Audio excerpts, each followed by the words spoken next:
अस्सलाम वालेकुम।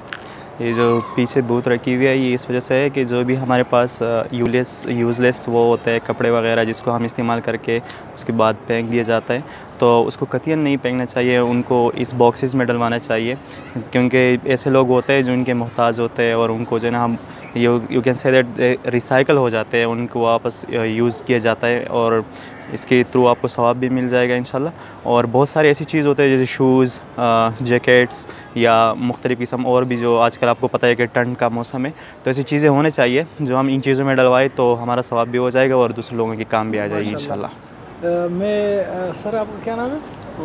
अबू बकर साहब, ये इसकी क्या तरतीब है? लोग आकर इसमें कुछ वगैरह चीज़ें वगैरह डालते रहते हैं? यहाँ इसमें कपड़े वगैरह, बूट शूज़ वगैरह डालते हैं इसमें, माशाल्लाह लोग डालते हैं। तो फिर ये बूट शूज़ वगैरह कौन लोग ले जाते हैं? ये लोग ले जाते हैं या जो ये बैतुल ट्रस्ट वाले हैं वो? नहीं, बैतुल सलाम वाले आते हैं, वो ले जाते हैं। महीने के महीने आते हैं या हफ्ते में आते हैं? नहीं, महीने आते हैं। महीने में आते जी। हैं। अच्छा, तो लोग मतलब यहाँ डालते हैं? जी हाँ, सामान माशाल्लाह डाल रहा है सामान।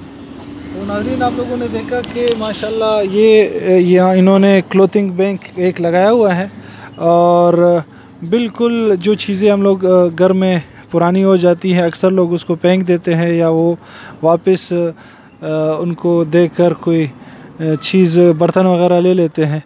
तो अगर हम कोशिश कर ले जैसे शाकिर भाई ने बताया, इसको इस तरह के बॉक्सेस अपने इलाकों में लगाएं और बल्कि हर शहर, पाकिस्तान के हर शहर में इस तरह के ये क्लोथिंग बैंक होने चाहिए जिसमें कपड़े, बैग्स वगैरह जो लोगों के इस्तेमाल शुदा है वो डाला करे, फिर वो इंशाल्लाह लोगों के काम आएंगे। तो अल्लाह से दुआ है कि अल्लाह में भी इस तरह के खैर के कामों की तौफीक अता फरमाए। अस्सलामु अलैकुम व रहमतुल्लाह।